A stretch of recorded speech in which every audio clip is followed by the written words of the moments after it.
Bonjour à tous et bienvenue dans ce webinaire organisé en partenariat entre le pôle de compétitivité Alpha RLH, route des lasers et hyperfréquences, et l'agence de développement et d'innovation de Nouvelle-Aquitaine au sujet des dispositifs européens pour soutenir la relance des entreprises innovantes.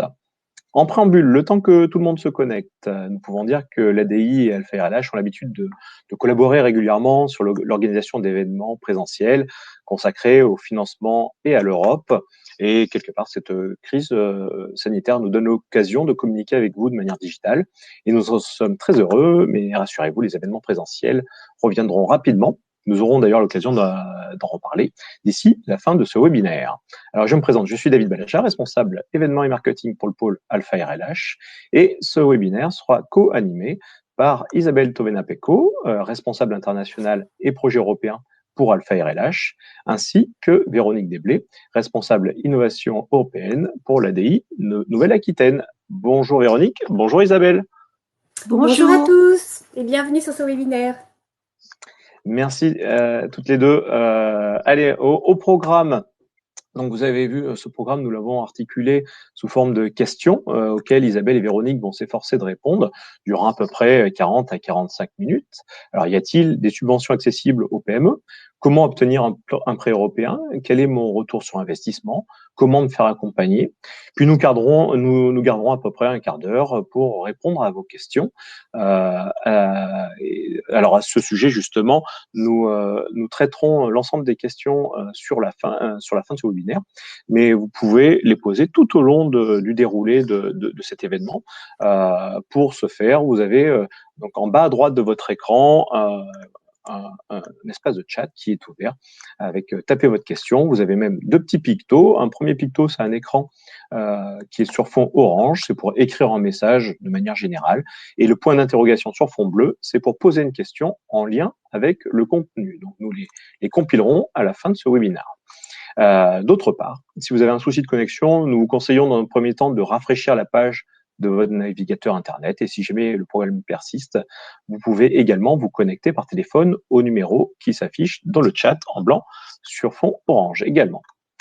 Avant de vous passer la main, Isabelle et Véronique, je crois que nous pouvons résumer l'ensemble des questions que nous avons listées là en une seule. L'Europe est-elle intéressante pour les entreprises? Et si oui, pourquoi? Alors, sans déplorer le sujet, Isabelle et Véronique, je suis à peu près convaincu que vous allez répondre oui, l'Europe est intéressante car elle mène des actions de financement importantes dans la recherche et d'innovation pour soutenir les entreprises. L'Union européenne a notamment lancé un grand plan d'action suite au Covid-19, réparti en 10 actions. Et à ce sujet, il peut être intéressant de solliciter nos participants par un premier petit sondage qui doit s'afficher pour l'instant à l'écran. Vous pouvez répondre par oui ou par non, en cliquant tout simplement dessus. Connaissez-vous au moins un dispositif européen qui peut accompagner votre relance? Allez, je vous laisse quelques secondes pour y répondre avant de publier.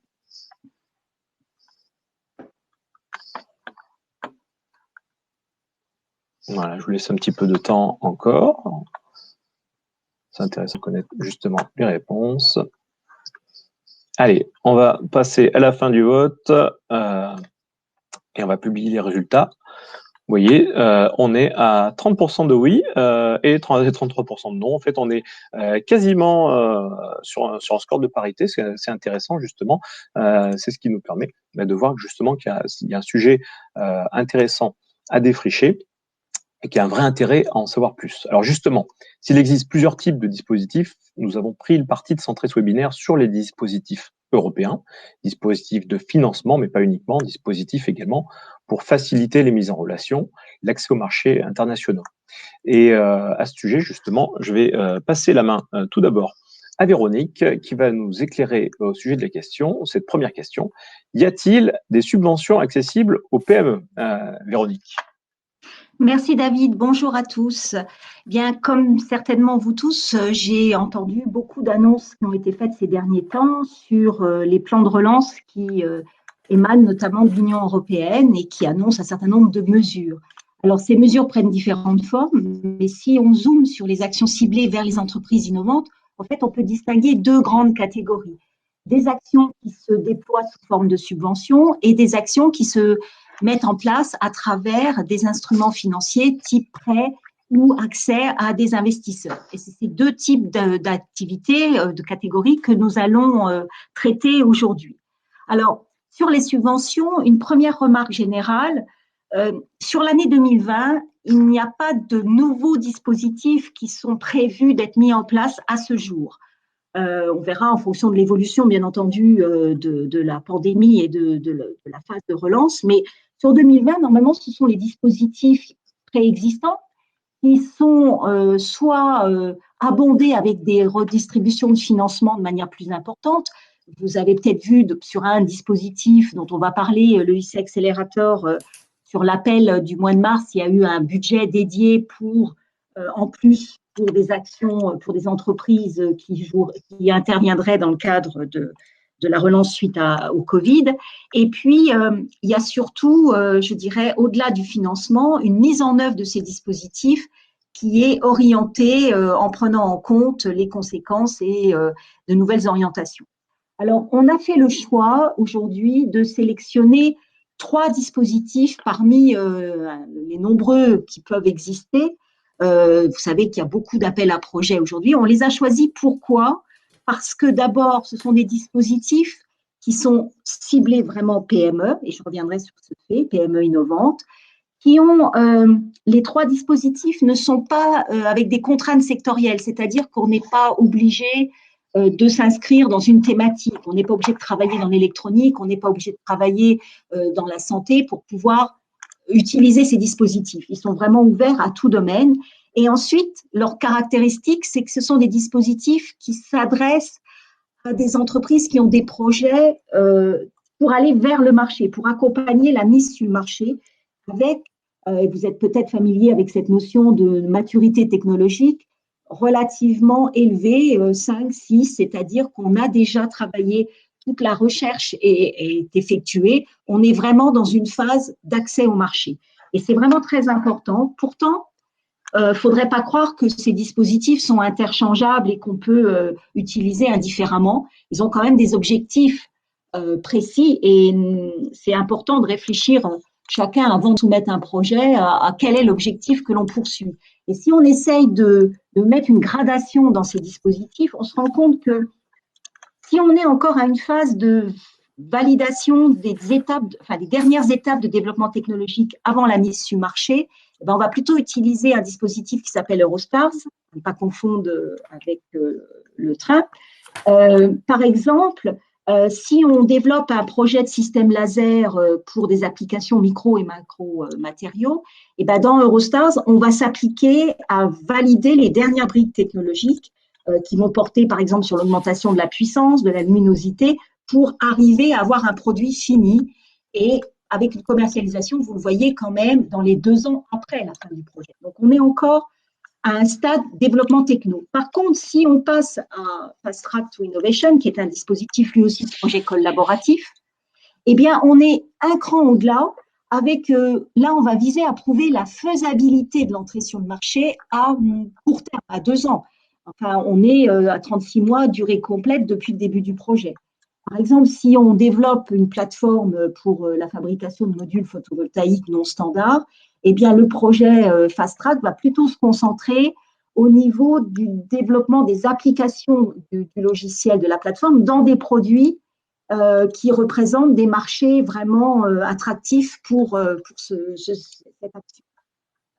EIC Accelerator, on est encore un cran supplémentaire puisqu'on vise vraiment les premières étapes de commercialisation.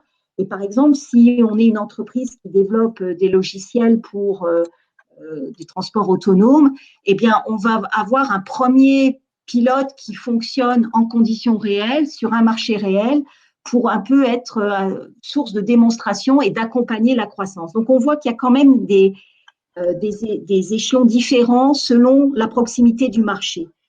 Alors, qui s'intéresse, quels sont les vrais bénéficiaires de ces dispositifs?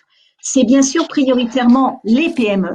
Alors, je vous rappelle qu'il y a une définition européenne qui dit moins de 250 salariés, un chiffre d'affaires inférieur à 50 millions d'euros et un critère d'indépendance, C'est-à-dire qu'il faut vraiment que son capital social ne soit pas détenu à plus de 25% d'entreprises plus grandes qui ne sont pas des PME.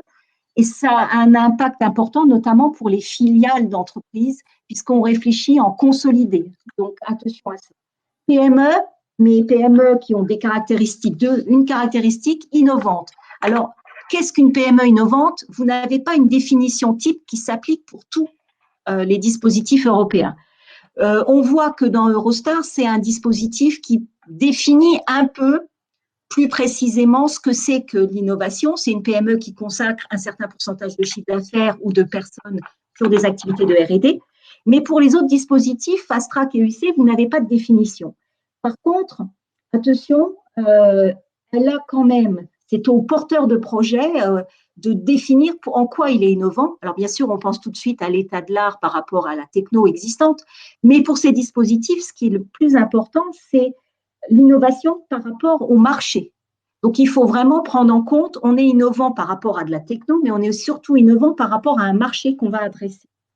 Et il n'y a pas de profil type de ces PME innovantes. Alors, si on regarde un peu quelques statistiques sur, par exemple, le IC Accelerator, on se rend compte que 54% de ces PME ont moins de 5 ans, que 59% ont entre 1 et 9 salariés et que 75% sont dans des relations B2B.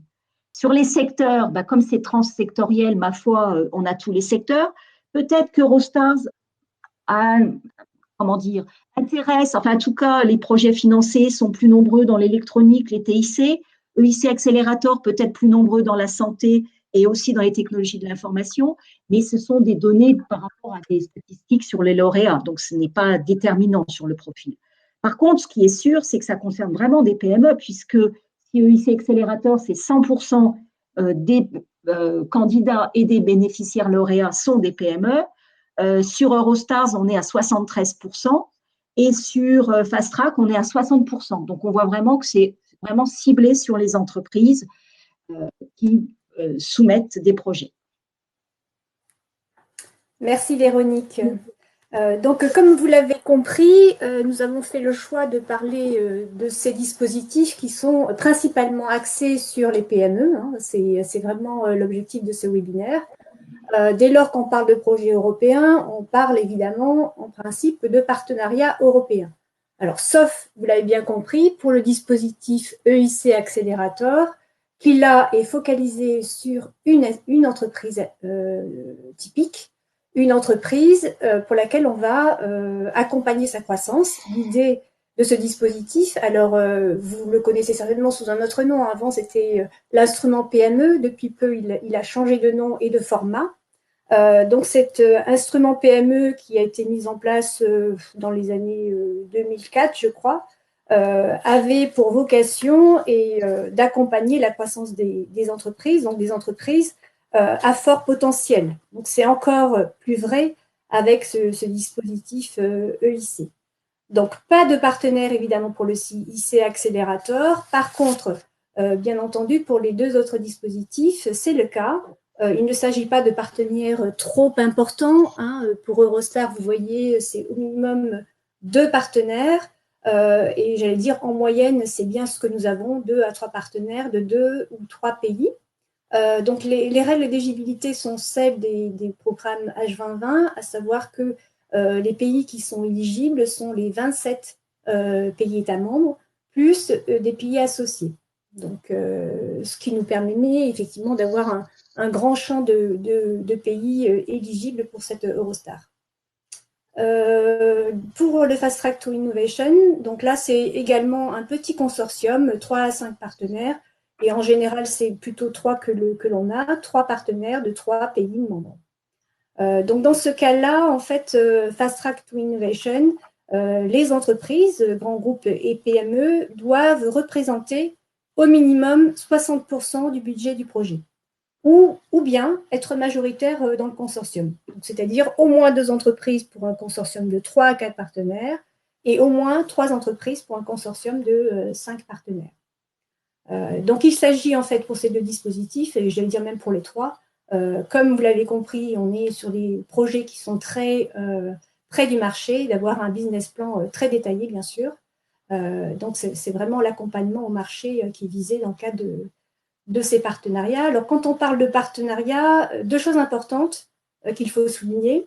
Cela doit être des partenariats équilibrés, c'est-à-dire qu'on ne prend pas en compte ni la sous-traitance ni les accords commerciaux. Il s'agit bien de partenaires équilibrés et complémentaires. L'objectif est là vraiment de montrer la complémentarité entre les différents partenaires dans le projet qui est proposé. Alors, autre petit point qui pourrait vous soucier, comment fait-on pour trouver des partenaires? Alors, c'est souvent une question qui nous est posée, en fait, et les pôles de compétitivité sont là pour ça, ADI également, hein, donc n'hésitez pas à nous solliciter pour ça. Il y a des moyens pour trouver des partenaires. ADI est membre du réseau Enterprise Europe Network, qui est un excellent moyen pour trouver des partenaires. Vous pouvez éditer des fiches profils de partenaires qui viendraient compléter votre consortium. Donc ça, je vous encourage à le faire. C'est vraiment un moyen qui permet d'avoir des recherches de profils très qualifiées.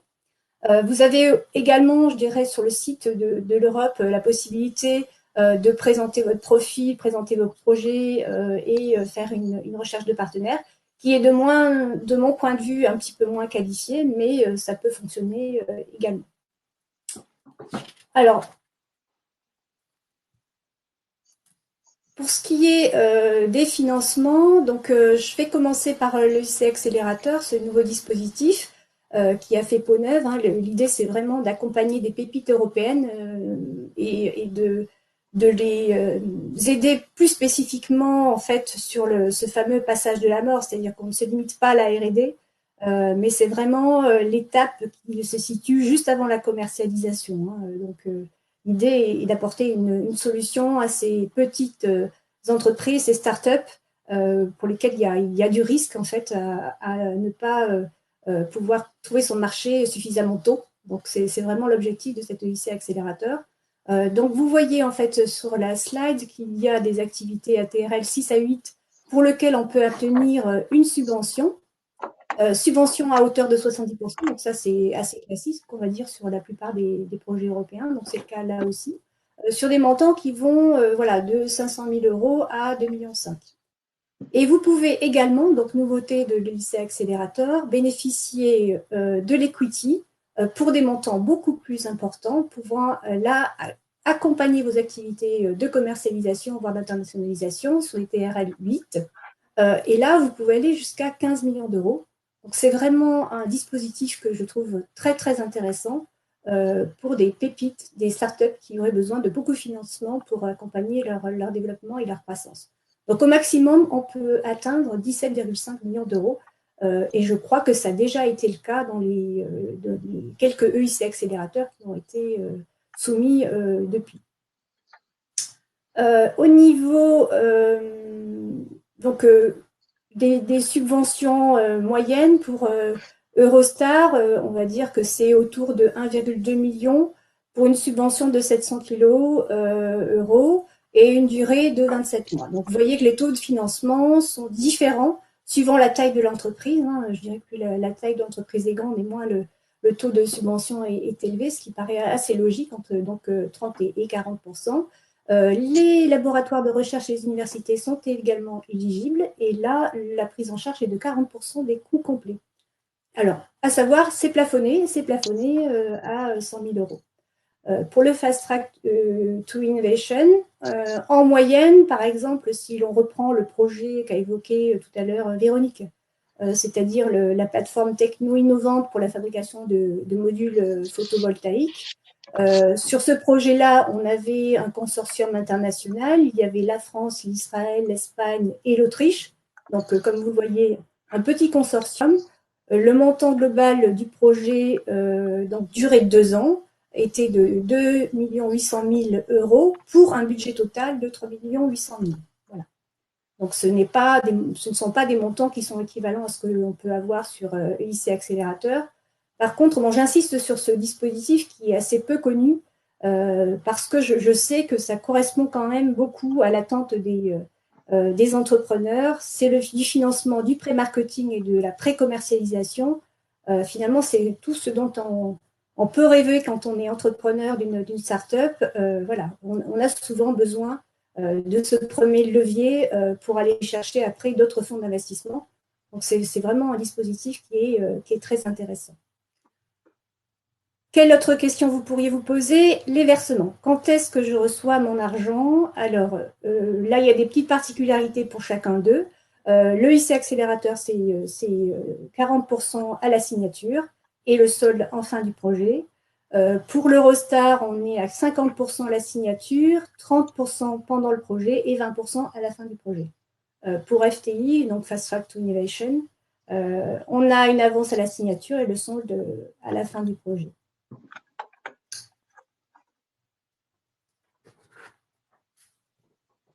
Alors, au niveau du calendrier, cette fois-ci,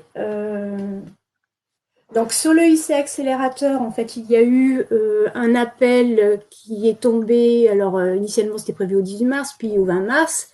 Il y a eu un petit décalage lié, vous le comprenez, à la crise du Covid, avec une particularité pour cet EIC accélérateur qui était effectivement de faire appel à des entreprises innovantes pouvant permettre de trouver des solutions en fait contre la crise du Covid.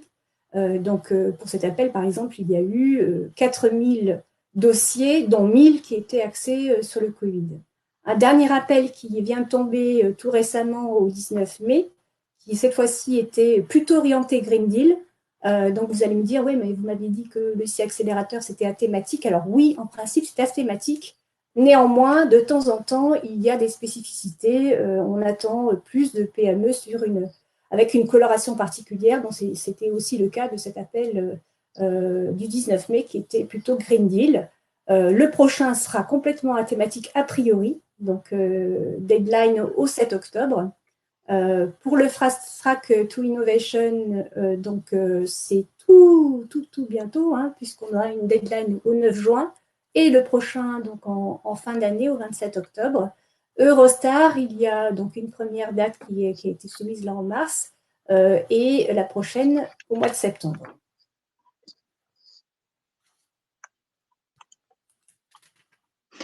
Sur le retour sur investissement, c'est une question complexe, mais qui peut être mesurée à travers d'abord le retour des lauréats ou des porteurs de projets qui ont soumis des projets, lauréats ou non. Et puis, il y a un certain nombre de rapports d'évaluation ou des rapports qui essayent de mesurer cet impact et ce retour sur investissement. En fait, je vous propose de prendre 4 critères pour essayer d'avoir une idée sur ce qu'est peut être ce retour. D'abord, sur les temps passés en préparation de dossier, quel investissement. Alors, bien entendu, ça va être variable en fonction de le rôle que vous pouvez avoir dans le projet. Si vous déposez un projet type EIC Accélérateur où vous êtes seul, évidemment, votre implication va être plus forte que si vous êtes sur un projet collaboratif type Fast Track où vous pouvez être partenaire et laisser la charge principale du travail sur le porteur, le coordinateur. Toutefois, il faut bien quand même savoir que ça vous demandera de vous investir. Alors, il y a un autre critère à prendre en compte. Est-ce que vous allez vous faire accompagner par une tierce personne pour monter le projet? En moyenne, ça peut relayer votre investissement, mais alors dans ce cas-là, c'est plus un investissement en temps, c'est un investissement en argent que vous allez faire pour payer les prestataires. Il faut savoir quand même 2 choses. On n'a pas mesuré, dire ça, monter un dossier fast track, c'est tant de personnes mois, ça c'est variable. On peut partir entre un demi personne mois jusqu'à plusieurs, hein, donc passer 1 mois de travail, un demi-mois ou 1 mois ou 2 mois de travail, voire plus. Les dossiers en règle générale, alors sur fast track et EIC, c'est 30 pages, mais il faut bien voir que ce n'est pas 30 pages d'administratif pur. De plus en plus, les dossiers sont structurés avec des questions qui ressemblent beaucoup, qui sont proches des business plans que vous avez pu faire. Donc, il y a quand même des passerelles très fortes et de plus en plus marquées entre ces dossiers et les documents que vous pouvez avoir au sein de votre entreprise. Le redépôt aussi peut être un critère à prendre en compte. Ça peut diminuer le taux d'investissement. Alors, une statistique pour EIC Accélérateur, on dit que c'est la 3e soumission où les entreprises ont les meilleures notes. Alors, ça ne veut pas dire qu'il faut obligatoirement soumettre 3 fois. Il y a des entreprises qui sont lauréats la première fois, mais elles sont quand même rares. Donc, il y a à prendre en compte aussi cet investissement et bien calculer quand on redépose si vraiment le jeu en vaut la chandelle par rapport au rapport d'évaluation. Le deuxième critère, c'est les délais d'obtention des projets, le fameux time to grant. Alors, il varie, mais sur ces dispositifs-là, il y a quand même un effort important qui a été fait. Et je dois dire que je suis de près ces questions-là et les délais que je vous donne là sont des délais qui sont respectés. Alors, si sur Eurostars, qui est peut-être le délai le plus long, on a une première indication de résultat à peu près 3 mois et demi après la soumission, sur Fast Track et EUC Accelerator, ces délais diminuent puisque on sait si on peut être financé ou non. Fast Track, c'est vraiment maximum 3 mois et EUC Accelerator, 1 mois et demi, 2 mois quand il y a, comme pour le dernier call, parce qu'il y a eu beaucoup de soumissions, mais en règle générale, 1 mois et demi, on a déjà une idée si on est pré-retenu ou pas. Et la signature de la convention qui lance le projet, qui vous permet d'engager les frais, généralement, c'est à 5 mois maximum après la date. Donc, ce sont des délais qui essayent d'être de plus en plus contraints. Le troisième critère, alors c'est un critère qui, pris tout seul, peut être démoralisant, mais il faut le prendre avec les autres critères et notamment le critère suivant d'impact que je vais traiter aussi. Les taux de succès bruts, Eurostars, c'est de l'ordre de 30%. Fast Track, c'est de l'ordre de 5%. Et EUC Accelerator, on était un peu monté, mais là, on redescend à 5-6%. Donc, effectivement, c'est des taux de succès faibles. Mais il y a une étude de BPI qui montre qu'on a 7 fois plus de chances d'être lauréat si on est déjà bénéficiaire d'aide publique dans les 5 dernières années. Et quand même, beaucoup d'entreprises qui soumettent un EUC Accelerator, par exemple, sont des entreprises qui ont déjà bénéficié d'aide de la région ou de BPI le plus souvent. Le dernier critère qui est peut-être pour vraiment mesurer le retour sur investissement, qui moi me paraît le plus important, mais qui est aussi le plus complexe à mesurer.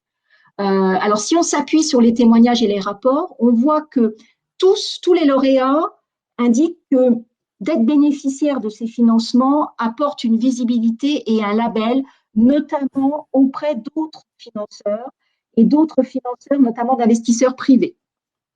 Si on rentre un peu plus dans le détail, on a des indicateurs en termes d'augmentation de son chiffre d'affaires et d'emploi. Une analyse, alors Eurostars est plutôt centré sur ce type d'impact. Fast Track et EUC Accelerator montrent plutôt un gain de temps d'accès, un temps réduit pour accéder au marché et sécuriser les financements. Et sur EIC, il y a une étude qui a été faite pour 1 euro de financement donné par l'Union européenne sur EIC Accelerator. Ça peut amener 2,34 € précisément d'investissement privé. On a des statistiques qui disent qu'en moyenne, les lauréats ont augmenté leur chiffre d'affaires. Il y a 74% des lauréats qui ont augmenté leur chiffre d'affaires, 67% leur nombre de salariés et 62% ont amélioré leur flux de trésorerie. Donc, on voit quand même que ce n'est pas négligeable. Si on quitte les subventions, le deuxième grand outil d'accompagnement de l'Union européenne, ce sont les instruments financiers. Vous avez peut-être tous vu dans la presse, l'exemple de CureVac, qui est une PME allemande qui est dans les biotech, qui développe des technologies de vaccins, elle a fait la une de l'actualité parce que le président des États-Unis souhaitait la racheter, vu la crise du Covid actuelle. Et en fait, elle a pu bénéficier de prêts de l'Union européenne de 80 millions d'euros de la Banque européenne d'investissement pour développer ses essais cliniques et lancer les unités de production. En fait, les instruments financiers, j'ai recensé là, j'en connais un peu, il y en a pratiquement 14 types d'instruments financiers qui ont pour objectif de faciliter le financement des entreprises innovantes. Alors, je ne vais pas vous les passer tous en revue, bien entendu. Alors, à partir de l'année prochaine, ça va être concentré, mais il y aura il y aura un programme qui va regrouper ces instruments financiers et il y aura 2 axes intéressants pour nous, je pense. Il y aura un axe soutien de l'innovation et de la digitalisation, et un volet PME. Alors, dans ces dispositifs, il y a 2 grands types d'instruments qui sont privilégiés. Il y a les prêts, et puis l'aide à l'accès aux investisseurs. Alors, sur les prêts, vous avez des outils qui permettent de s'y retrouver, aussi sur l'accès aux investisseurs. Il y a une plateforme notamment qui, je passe très vite là-dessus, mais qui permet d'avoir du conseil, de l'assistance, et un portail sur lequel je voudrais juste dire un mot. Ce portail permet à chacun de rendre visibles ses projets de recherche d'investissement. Alors, il y a deux contraintes. Il faut que le projet soit à hauteur au moins d'1 million d'euros et qu'il démarre dans les 3 ans. Mais ça permet d'avoir un peu, de faire la publicité de son projet sur cette plateforme. Alors, en fait, les modalités principales d'accès aux instruments financiers, c'est soit des prêts directs de la BEI. Vous avez peut-être vu l'exemple des maîtres laitiers du Cotentin, parce que ça, c'est un projet qui a été fortement médiatisé, qui ont obtenu un prêt direct de la BEI de 55 millions d'euros par rapport à un investissement pour la construction d'une nouvelle unité de production de 124 millions d'euros. Mais la grande majorité des instruments financiers se déploient sur des hauteurs nettement inférieures en termes d'argent prêté auprès de prêts, ce qu'on dit des prêts intermédiaires, c'est-à-dire des prêts qui passent par des intermédiaires. En France, ça peut être des banques, ça peut être BPI France ou la Caisse des dépôts. Aujourd'hui, au niveau européen, il y a à peu près 70 conventions signées avec des intermédiaires. Et les dernières statistiques à fin 2019 disaient qu'il y avait à peu près 300 000 PME et ETI de tout secteur qui avaient bénéficié de ces prêts.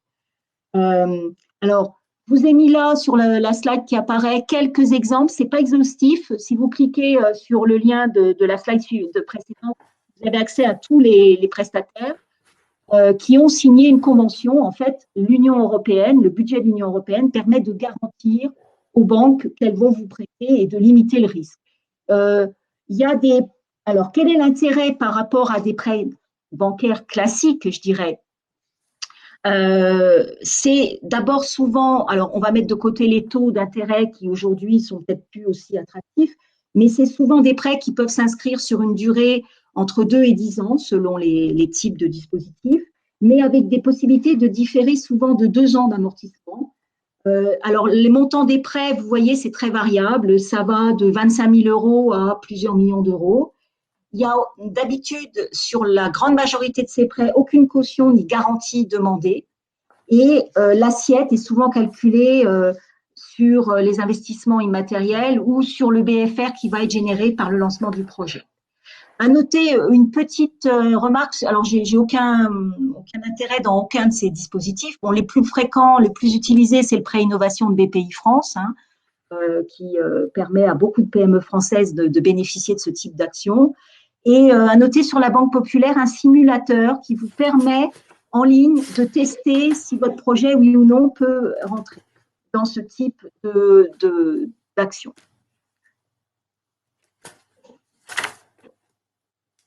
Alors, quels conseils pratiques on peut vous donner en fait pour se préparer à ces différents dispositifs? Bien sûr, la règle, c'est de pouvoir anticiper au maximum. Donc, cela s'inscrit bien sûr dans une stratégie plus générale, hein, c'est-à-dire que voilà, si vous souhaitez disposer d'un prêt ou de vous positionner sur un EIC accélérateur, typiquement, en particulier sur ces projets-là, il est clair que vous devez avoir un business plan détaillé et une stratégie claire, par exemple, au niveau de votre marché, de votre concurrence, etc. Donc, quel que soit votre projet, il faut quand même voilà, préparer tout ça le mieux possible, parce que, comme vous l'avez compris, ce sont au moins pour les dispositifs européens, ce sont des dispositifs qui restent concurrentiels. On ne gagne pas à tous les coups et pas du premier coup non plus. Et plus la préparation sera approfondie et accompagnée, et plus vous aurez de chances quand même de le réussir. Donc, ça nécessite tout ça quand même beaucoup de temps. Pas tellement, je dirais, au niveau de la procédure d'évaluation européenne, de la mise en place du Grant Agreement, mais bien la phase de préparation en amont qui est plus longue et qui peut effectivement allègrement aller de 6 mois à 1 an. Donc, il faut également pouvoir s'informer au mieux de tous ces appels à projets, de tous ces dispositifs. Et donc, pour ça, le pôle comme ADI publie des newsletters qui sont là pour vous aider sur par exemple l'annonce d'un événement d'information au niveau européen. Vous savez peut-être que l'Union européenne organise ce qu'on appelle des Info-Days, qui visent à déchiffrer un petit peu les programmes pour vous donner des éléments qui vont vous aider à rédiger au mieux votre proposition. Il peut y avoir des webinaires aujourd'hui, effectivement, c'est plus sur ce schéma-là. Et donc, le webinaire que l'on fait aujourd'hui, en fait, se fait dans ce cadre-là, vu la crise du Covid. Mais je vous encourage, évidemment, à pouvoir assister à ces journées Info-Day, qui, en général, sont suivies d'une possibilité pour vous de pitcher, donc de présenter qui vous êtes, et également d'aller présenter votre projet, qui peut être très préliminaire au départ. Vous avez une idée, vous souhaitez faire ça et vous cherchez des partenaires. Ce sont ces événements-là, en fait, qui sont absolument incontournables et sur lesquels il faut se présenter.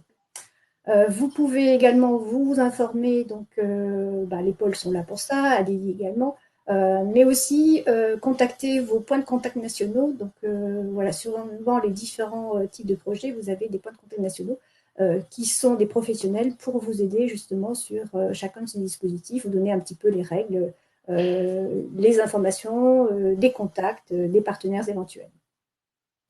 Donc, je l'ai dit tout à l'heure, effectivement, se faire accompagner, c'est une clé de succès. Et là, les chiffres sont là pour le dire. Hein, effectivement, quand vous vous faites accompagner, vous avez plus de chances de pouvoir réussir. Et nous sommes là pour ça, à votre écoute de votre projet d'industrialisation, de commercialisation, de marketing, d'innovation, d'internationalisation. En fait, il y a une réponse à chacune, vous l'avez compris, de vos questions. Et il peut même y en avoir plusieurs. D'ailleurs, il s'agit de choisir le dispositif, la clé qui correspondra mieux à votre situation à l'instant T, en fonction effectivement de vos contraintes en termes de temps, de budget et de vision de l'entreprise. Donc, comment vous faire accompagner? Donc là, vous verrez sur cette slide, c'est une image qui est un peu focusée sur la région de Nouvelle-Aquitaine, hein, mais dans toutes les régions françaises, on a à peu près les mêmes acteurs. Nous avons la chance au niveau de la Nouvelle-Aquitaine d'avoir une représentation à Bruxelles, et ça, c'est vraiment très, très intéressant pour nous, parce qu'ils sont au plus près des informations. Grâce à eux, on arrive à avoir les informations, les programmes en avance de phase, et c'est vraiment un très, très fort atout. Nous avons également la possibilité d'avoir à disposition des salles de différentes tailles, donc n'hésitez pas à nous contacter si vous voulez bénéficier de cette possibilité-là. À noter aussi qu'ADI est membre d'Enterprise Europe Network, donc là je vais m'arrêter parce que c'est même que la CCI, Nouvelle-Aquitaine. C'est un réseau d'appui aux entreprises de la Commission européenne qui est colossal, qui rassemble 600 structures partenaires dans 60 pays. Et cela rassemble 4000 professionnels qui sont à votre écoute et qui peuvent vous aider, par exemple, on l'a dit tout à l'heure, dans votre recherche de partenariat. Donc Alpha RLH, qui est le pôle de compétitivité Deep Tech, hein, donc on est un des pôles qui est basé sur, je dirais, deux piliers technologiques assez forts. Le premier sur la photonique, les lasers, et le deuxième sur les hyperfréquences, la microélectronique. Entre ces deux piliers, bien sûr, il y a les matériaux et la digitalisation, ce qui nous permet d'adresser à peu près tous les systèmes. Donc, l'objectif étant, avec cette techno, de pouvoir effectivement répondre à toutes les problématiques des marchés, quels qu'ils soient. Donc, il y a quand même des marchés de prédilection, hein, donc l'ICT, bien sûr, la santé, l'aéronautique et la défense, et puis également l'énergie, les bâtiments intelligents, smart grid. Voilà pour le pôle Alpha RLH. Il y a bien entendu d'autres pôles en région Nouvelle-Aquitaine et en France, puisque nous sommes à peu près, si je ne dis pas de bêtises, 54 pôles labellisés aujourd'hui dans la phase 4 des pôles. J'ai déjà évoqué les points de contact nationaux, donc j'insiste, hein, ce sont des professionnels qui vous aideront aussi sur tous ces aspects-là. Et si vous n'avez pas en fait connaissance de votre point de contact national, passez par nous, on vous donnera ces coordonnées sans difficulté. Et pour finir, comme vous l'avez compris, ADI, la CCI, Alpha RLH, nous pouvons vous aider sur un certain nombre de choses, mais pas surtout en particulier. Nous n'allons pas rédiger en fait le document à votre place. Nous avons pour cela en fait un ensemble de cabinets partenaires avec qui nous travaillons, enfin au moins chez Alpha RLH, nous avons constitué un pool de cabinets avec qui nous travaillons. L'idée est de pouvoir vous proposer un ensemble de cabinets qui pourraient vous aider sur tel ou tel dispositif. Dans tous les cas, en fait, on vous conseille de les mettre en concurrence, hein, ça c'est important, parce que c'est avant tout une affaire humaine. Hein, donc voilà, il y a le coût financier je dirais l'aspect financier des choses, hein, donc le coût de la prestation, mais aussi il faut que, je dirais, vous puissiez vous sentir bien avec votre conseiller au niveau du cabinet, qu'il soit junior ou senior.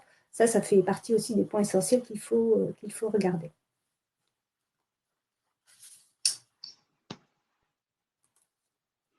Si on s'arrête un instant sur les prestataires privés, effectivement, il y a une complémentarité. Donc, il y a des dispositifs, notamment au niveau de BPI, pour prendre en charge une partie du coût que ça peut représenter, sachant que, soyons bien clairs, hein, le projet européen ne finance pas, enfin, vous ne pouvez pas inclure vos coûts induits par un prestataire dans les coûts du projet en tant que subventionné par Bruxelles. Par contre, il y a des aides, donc comme à BPI, pour prendre en charge une partie. Quelques conseils quand même. Alors, nous avons beaucoup de prestataires potentiels.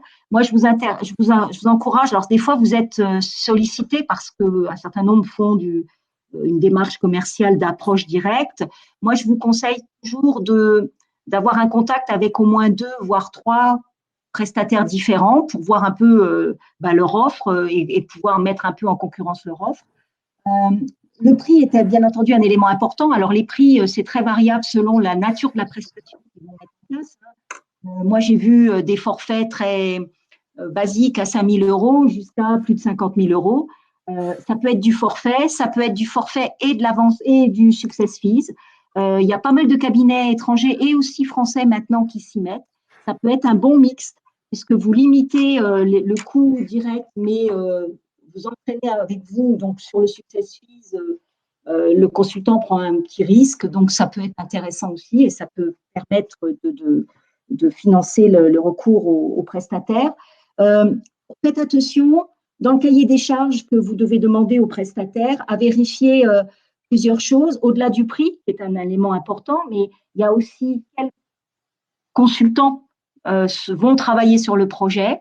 Est-ce que c'est des juniors? Est-ce que c'est des seniors? Ça peut avoir un impact sur le prix et c'est significatif, ça peut être important. Savoir aussi si les consultants qui interviennent ont une bonne connaissance des dispositifs. Alors, des fois, moi, les entreprises me disent « Ah ben, je voudrais que vous me mettiez en contact avec un consultant qui est compétent dans mon domaine techno. » Certes, plus que la compétence techno, qui peut aider bien sûr à comprendre le projet, c'est la connaissance du marché et la connaissance des dispositifs sur lesquels vous vous inscrivez qui fait la différence. Alors, très sincèrement, il n'y a pas un cabinet qui sort du lot, il y a des cabinets qui sont bons et des consultants qui sont bons sur certains dispositifs meilleurs, qui ont des taux de succès meilleurs sur certains dispositifs. Donc, c'est à voir en fonction de votre projet plus particulièrement. Et c'est vrai que moi, je connais, à titre d'exemple, j'avais un cabinet qui était très, très bon sur les technologies de l'information, mais qui avait des résultats parce que les consultants étaient peut-être moins pertinents sur le domaine de la santé. Donc, vous voyez, il faut vraiment adapter à la fois le cabinet et le consultant qui intervient. Donc, on est là pour vous aider à, bien sûr, on a des listes, comme a dit Isabelle, on peut vous orienter. Ça peut être très intéressant de travailler effectivement en complémentarité, accompagnement public et avec un prestataire. David? Merci Véronique, merci Isabelle. Il est 11h44, vous êtes pile à l'heure, c'est parfait, vous avez fait super boulot.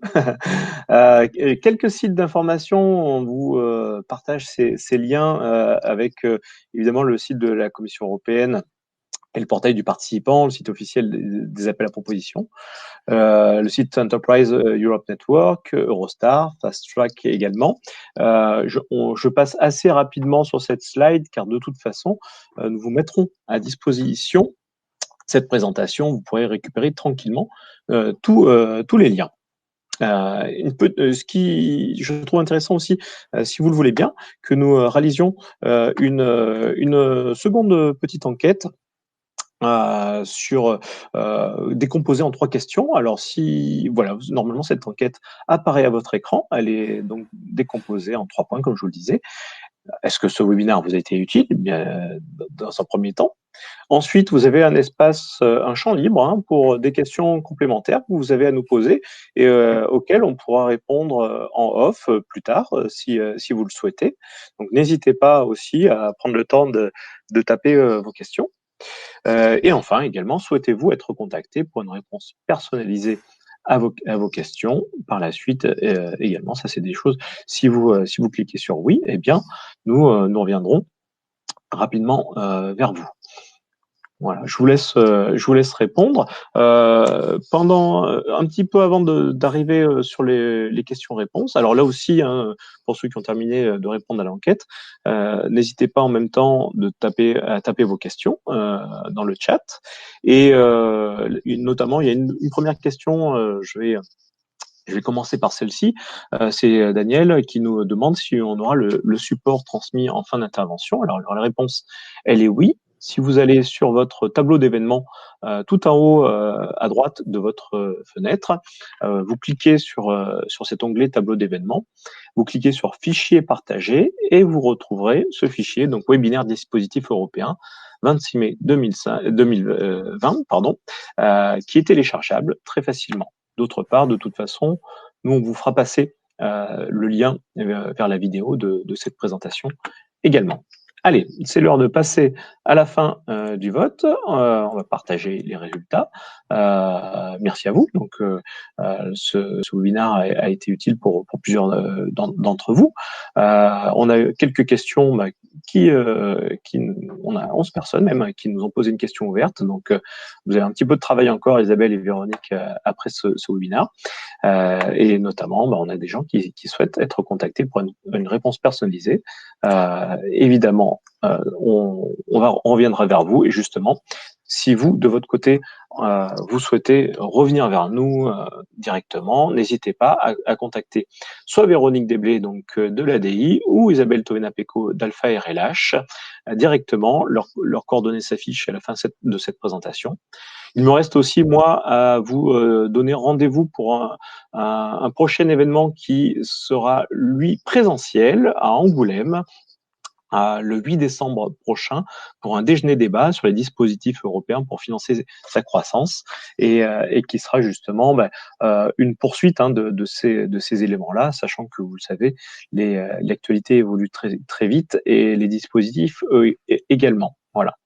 Allez, on peut passer aux questions-réponses si vous le souhaitez. Une première, tiens, la Suisse fait-elle partie des pays partenaires de l'Union européenne? Véronique, Isabelle, qui veut répondre? Alors je vais répondre. Ah, pardon, vas-y, Véronique. Non, vas-y, Isabelle, vas-y. Oui, donc effectivement, c'est un pays qui est considéré comme un pays associé aujourd'hui. Donc, vous pouvez l'avoir dans vos projets, mais en tant que pays associé. Éligible donc. Très bien. Seconde question. Connaissez-vous les cabinets conseils avec les meilleurs taux de succès sur le EIC Accelerator? C'est une question qui était posée en 2 fois. Hop, la seconde partie, la voici. Car la plupart parlent de leurs chiffres sur le SME instrument, qui n'était pas le même appel. Tout à fait. Alors, bon, effectivement, là, on a peu de recul sur le EIC Accelerator, puisque c'est un dispositif, comme je l'ai expliqué, qui est nouveau. Bon, je pense que les chiffres qui vous sont proposés sur le SMI, sur l'instrument PME, ça reste quand même une bonne référence, même si, vous l'avez compris, le dispositif EIC Accelerator, il est bien différent aujourd'hui, puisqu'il y a une partie equity. Donc, c'est toujours, comme je vous le disais, compliqué de choisir un cabinet. Il y a plusieurs critères qui doivent rentrer en jeu. Donc, les résultats précédents sur l'instrument PME, ça fait partie des critères de sélection, mais ce n'est pas uniquement le seul. Donc là, dans tous les cas, je pense que ça passe par un entretien avec le consultant, enfin le chargé d'affaires que vous aurez en regard, et de sa connaissance de votre marché, puisque vous l'avez compris, c'est quand même très orienté marché. Donc ça, pour moi, c'est presque plus important que les résultats en fait précédents. Et dans tous les cas, souvenez-vous que effectivement, ce dossier-là, vous aurez du mal. Enfin, il y a très peu de chances pour que vous réussissiez du premier coup. Donc, c'est un peu un marathon et pas une course de fond, c'est pas un sprint. Donc, voilà, il faut le voir sur du long terme. Dans tous les cas, vous allez grandir et ce sera efficace en termes de, plus tard, je dirais, de visibilité et d'impact, etc. Merci Isabelle. Question suivante. Elle a été posée également en deux temps. Dans cette période où la trésorerie est cruciale, quel est le délai typique entre l'élaboration du projet et le premier versement? On a un petit peu évoqué ça tout à l'heure. Alors, je dirais que le délai maximum sur les dispositifs dont on a parlé ce matin, c'est en moyenne 5-6 mois. Maximum. Ça peut être un peu plus court. Si le projet, en fait, c'est ce qu'on a dit tout à l'heure, hein, on a en règle générale, alors sur les projets collaboratifs, au bout de 3 mois, on sait si oui ou non on va pouvoir bénéficier d'un financement, on a nos résultats et la négociation, enfin la signature de la convention qui permet de déclencher les fonds et l'avance prennent encore en moyenne 2 mois, sur un délai de 5 mois. Sur EIC Accelerator, ça peut être plus rapide puisque souvent la réponse après la date limite, on sait qu'on est dans les entreprises qui ont une note qui est finançable, enfin on peut être financé ou pas, on le sait entre 1 mois et demi et 2 mois. Et du coup, on a encore ce délai après qui permet de négocier de signer la convention et on peut arriver au délai max. Ça peut être plus rapide. J'ai vu des signatures au bout de 4 mois, 5 mois, c'est la moyenne, voilà. Merci Véronique. Question suivante. Est-il possible de cumuler la subvention d'un projet Eurostar avec d'autres dispositifs d'aide à la R&D? Question complexe, mais quand même, il y a un principe de base qui dit que sur des subventions publiques, qu'elles soient européennes ou nationales ou régionales, il y a un principe qu'on ne finance pas avec les mêmes coûts sur les mêmes, enfin, comment être clair? On ne peut pas financer les mêmes coûts d'un projet et faire financer 2 fois. Voilà, je cherchais comment m'exprimer. C'est-à-dire que si vous obtenez un financement pour un projet qui, avec une définition d'un certain nombre de coûts, ces coûts-là sont pris en charge à hauteur du pourcentage de la subvention dans le projet. Si vous faites une autre demande de financement, ça va être sur des aspects complémentaires, soit en amont, soit en aval selon le projet, pour financer d'autres coûts. On ne finance pas 2 fois les mêmes coûts avec 2 subventions publiques. Je vous rappelle que sur les subventions nationales et régionales, il y a des règles qui s'appliquent en régime d'aide d'État, qui dit que normalement, vous ne devez pas cumuler aussi un maximum il y a un montant maximum, les règles de minimis pour ceux qui connaissent, de 200 000 € sur des exercices fiscaux de 3 ans. Les aides européennes ne rentrent pas dans le calcul des minimis. Alors après, la question sur le crédit d'impôt recherche, c'est une subvention, donc là, il n'y a pas de différence. Enfin, comme c'est du taux d'intervention là sur les dispositifs qu'on a vu Fast Track par exemple de 70%, la subvention elle vient en déduction classique par rapport aux règles du CIR. Voilà David, si j'ai répondu. Merci Véronique. Et je crois que j'avais une autre question qui était arrivée tout récemment. Je vais vous la publier. Hop, excusez-moi. Je vous demande un tout petit peu de temps. Voilà, une question de Stéphane. Y a-t-il une condition sur les fonds propres de l'entreprise pour ces dispositifs? Alors là, il faut distinguer selon les dispositifs. Les dispositifs Fast Track et EIC Accelerator, il n'y a pas un lien direct qui dit, comme pour les aides BPI par exemple, que 1 € de fonds propres équivaut à 1 € de subvention ou d'avance.